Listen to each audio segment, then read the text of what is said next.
Military update news: a war between the US and China would be World War III, and might be hard to shut off. The window for war between the United States and China will, in all likelihood, last for a long time. Preventing war will require tremendous skill and acumen from diplomats and policymakers. Similarly, the demands of positioning either side for victory will continue to tax diplomatic, military, and technological resources for the foreseeable future. At the moment, however, we shouldn't forget that China and the United States constitute the heart of one of the most productive economic regions the world has ever seen. How does the unthinkable happen? As historians continue to contemplate the various historic anniversaries around World War I through next year, the question of unexpected wars looms large. What series of events could lead to war in East Asia, and how would that war play out? The United States and China are inextricably locked in the Pacific Rim system of international trade. Some argue that this makes war impossible, but then while some believed World War I inevitable, but others similarly thought it impossible. In this article I concentrate less on the operational and tactical details of a US-China war, and more on the strategic objectives of the major combatants before, during, and after the conflict. A war between the United States and China would transform some aspects of the geopolitics of East Asia, but would also leave many crucial factors unchanged. Tragically, a conflict between China and the US might be remembered only as the first Sino-American War. How the war would start. 15 years ago, the only answers to how would a war between the People's Republic of China and the United States start? Involved disputes over Taiwan or North Korea. A Taiwanese declaration of independence, a North Korean attack on South Korea, or some similar triggering event would force the PRC and the US reluctantly into war. This has changed. The expansion of Chinese interests and capabilities means that we can envision several different scenarios in which direct military conflict between China and the United States might begin. These still include a Taiwan scenario and North Korea scenario, but now also involve disputes in the East and South China Seas, as well as potential conflict with India along the Tibetan border. The underlying factors are the growth of Chinese power, Chinese dissatisfaction with the US-led regional security system, and U.S. alliance commitments to a variety of regional states. As long as these factors hold, the possibility for war will endure. Whatever the trigger, the war does not begin with a U.S. preemptive attack against Chinese fleet, air, and land-based installations. Although the U.S. military would prefer to engage and destroy Chinese anti-access assets before they can target U.S. planes, bases, and ships, it is extremely difficult to envisage a scenario in which the United States decides to pay the political costs associated with climbing the ladder of escalation. Instead, the United States needs to prepare to absorb the first blow. This doesn't necessarily mean that the U.S. Navy, USN, and U.S. Air Force, USAF, have to wait for Chinese missiles to rain down upon them, but the United States will almost certainly require some clear, public signal of Chinese intent to escalate to high-intensity, conventional military combat before it can begin engaging Chinese forces. If the history of World War I gives any indication, the PLA will not allow the United States to fully mobilize in order to either launch a first strike, or properly prepare to receive a first blow. At the same time, a bolt from the blue strike is unlikely. Instead, a brewing crisis will steadily escalate over a few incidents, finally triggering a set of steps on the part of the U.S. military that indicate to Beijing that Washington is genuinely prepared for war. These steps will include surging carrier groups, shifting deployment to Asia from Europe and the Middle East, and moving fighter squadrons towards the Pacific. At this moment, China will need to decide whether to push forward or back down. On the economic side, Beijing and Washington will both press for sanctions. The U.S. effort will likely involve a multilateral effort, and will freeze each other's assets, as well as those of any co-belligerents. This will begin the economic pain for capital and consumers across the Pacific Rim, and the rest of the world. The threat of high-intensity combat will also disrupt global shipping patterns, causing potentially severe bottlenecks in industrial production. How do the Allies respond? Whether U.S. allies support American efforts against China depends on how the war begins. If war breaks out over a collapse of the DPRK, the United States can likely count on the support of South Korea and Japan. Any war stemming from disputes in the East China Sea will necessarily involve Japan. If events in the South China Sea lead to war, the U.S. can probably rely on some of the ASEAN states, as well as possibly Japan. Australia may also support the US over a wide range of potential circumstances. China faces a less complicated situation with respect to allies. Beijing could probably expect benevolent neutrality, including shipments of arms and spares, from Russia, but little more. The primary challenge for Chinese diplomats would be establishing and maintaining the neutrality of potential US allies. This would involve an exceedingly complex dance, including reassurances about Chinese long-term intentions, as well as displays of confidence about the prospects of Chinese victory, which would carry the implicit threat of retribution for support of the United States. North Korea presents an even more difficult problem. Any intervention on the part of the DPRK runs the risk of triggering Japanese and South Korean counter-intervention, and that math doesn't work out for China. Unless Beijing is certain that Seoul and Tokyo will both throw in for the United States, a doubtful prospect given their hostility to one another, it may spend more time restraining Pyongyang than pushing it into the conflict. The hold-your-breath moments.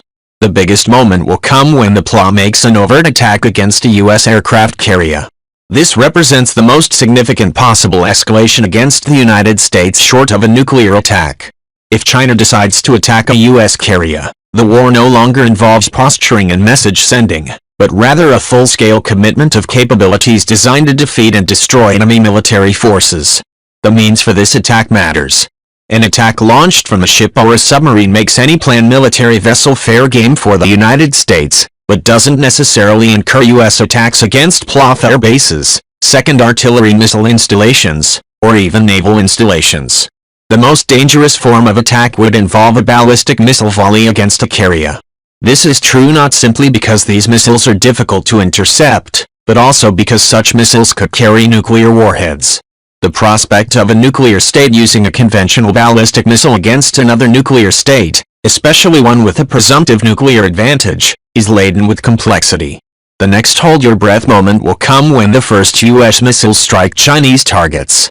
Given the overwhelming nuclear advantage that the United States holds over China, the first wave of U.S. attacks will prove deeply stressful to the PRC's military and civilian leadership. This is particularly the case if the Chinese believe that they can win at the conventional level of escalation. They will worry that the United States will bump to nuclear in order to retain its advantage. We can expect that China will deploy its submarines in advance of the onset of hostilities. The surface fleet is a different story, however. In any high-intensity combat scenario, the U.S. Navy, USN, and U.S. Air Force will see Chinese warships as legitimate targets for destruction, and will attack with air and subsurface assets. Indeed, even hiding in port probably won't prevent attacks on the plane's largest ships, including the carrier Liaoning and the big new amphibious transport ducks. China will only sortie the plan under two circumstances: if it feels it has sufficient force protection to allow task force to operate relatively unmolested, or if China's position has become desperate. In either situation, U.S. submarines will pose the most immediate threat to the surface forces. Under most war scenarios, China needs to fight for some affirmative purpose, not simply the destruction of U.S. or Japanese military forces. This means that the plane must invade, capture, supply, and defend some geographical point, most likely either Taiwan or an outpost in the East or South China Sea. The PLA will need to establish the conditions under which the plane can conduct surface support missions. Who will win? The most difficult question to judge is who will win? Because the question involves assessing a wide variety of unknowns. We don't know how well Chinese anti-ship ballistic missiles will function, or how destructive U.S. cyber attacks against the plan will prove, or how dangerous the F-22 Raptor will be to conventional Chinese fighters, or how effectively the different elements of the plan will cooperate in actual combat. Finally, we don't know when the war will start. Both the PLA and the U.S. military will look much different in 2020 than they do in 2014. How the war would end.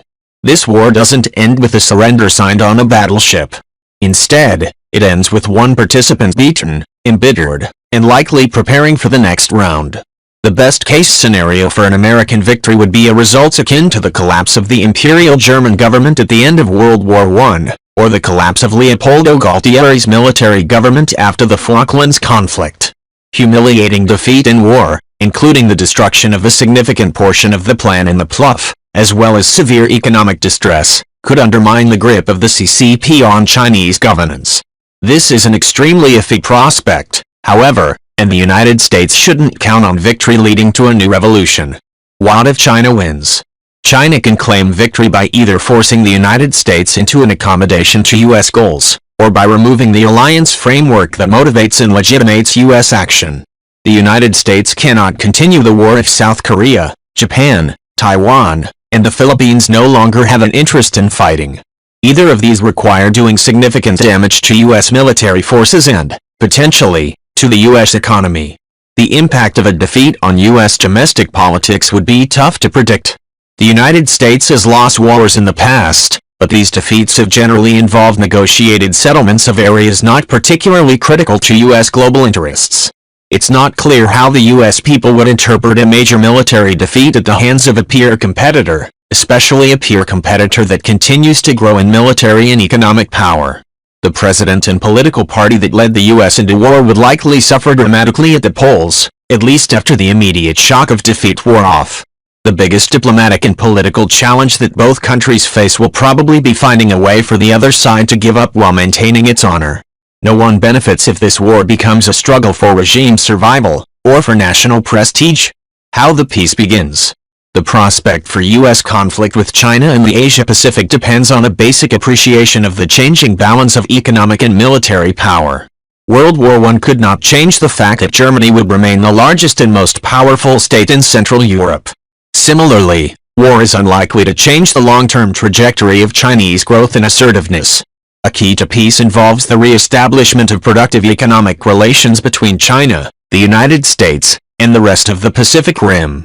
Regardless of how the war plays out, it will almost certainly disrupt patterns of trade and investment around the world. If either side decides to attack, or, more likely, commercial shipping, the impact could devastate firms and countries that have no direct stake in the war. However, the governments of both the U.S. and China will face strong pressures to facilitate the resumption of full trade relations, at least in consumer goods. China will not find it difficult to reconstruct war losses. Even if the United States effectively annihilates the plan in the PLUF, we can expect that the Chinese shipbuilding and aviation industries will replace most losses within the decade, probably with substantial assistance from Russia. Indeed, significant Chinese war losses could reinvigorate both the Russian shipbuilding and aviation industries. Moreover, the war will, by necessity, modernize the PLA and PLOF by destroying legacy capability. A new fleet of ships and planes will replace the legacy force. War losses to trained personnel will hurt, but the experience gained in combat will produce a new, highly trained and effective corps of personnel. This will lead to better, more realistic training for the next generations of PLA soldiers, sailors, and airmen. Win or lose, the Chinese military will likely be more lethal a decade after the war. The United States may have a harder time replacing losses, and not only because U.S. warships and aircraft cost more than their Chinese counterparts. The production lines for the F-15 and F-16 are near the end, and the U.S. no longer produces F-22. Moreover, U.S. shipbuilding has declined to the point that replacing significant war losses could take a very long time. This might prove particularly problematic if the war demonstrated severe problems with the F-35 Joint Strike Fighter. Given U.S. intention to arm the USAF, USN, and USMC with F-35 variants over the next decade, proof of inadequacy would wreck force planning for the foreseeable future. The United States will have to face the "was it worth it?" question. In victory or defeat, the U.S. will suffer substantial military and economic damage. Even if the U.S. wins, it will not solve the problem of China. Even in the unlikely event that the CCP collapses, a successor regime will still dispute China's littoral. Potentially, victory could cement the U.S.-led alliance system, making the containment of China considerably less expensive. Assuming that the war began with an assertive Chinese move in the East or South China Sea, the United States could plausibly paint China as the aggressor, and establish itself as the focal point for balancing behavior in the region. Chinese aggression might also spur regional allies, especially Japan, to increase their defense expenditures. A war could invigorate U.S. government and society around the long-term project of containing China. The U.S. could respond by redoubling its efforts to outpace the Chinese military, although this would provoke an arms race that could prove devastating to both sides. However, given the lack of ideological or territorial threats to the United States, this might be a tough sell. Finally, the United States could respond by effectively removing itself from the East Asian political scene, at least in a military sense. This option would be hard for many in the U.S. to swallow, given that generations of American foreign policymakers have harbored hegemonic ambitions. Conclusion: the window for war between the United States and China will, in all likelihood, last for a long time. Preventing war will require tremendous skill and acumen from diplomats and policymakers. Similarly, the demands of positioning either side for victory will continue to tax diplomatic, military, and technological resources for the foreseeable future. At the moment, however, we shouldn't forget that China and the United States constitute the heart of one of the most productive economic regions the world has ever seen. That's something to protect, and to build on. Robert Farley is a senior lecturer at the Patterson School of Diplomacy and International Commerce. His work includes military doctrine, national security, and maritime affairs. He blogs at Lawyers, Guns and Money and Information Dissemination and The Diplomat.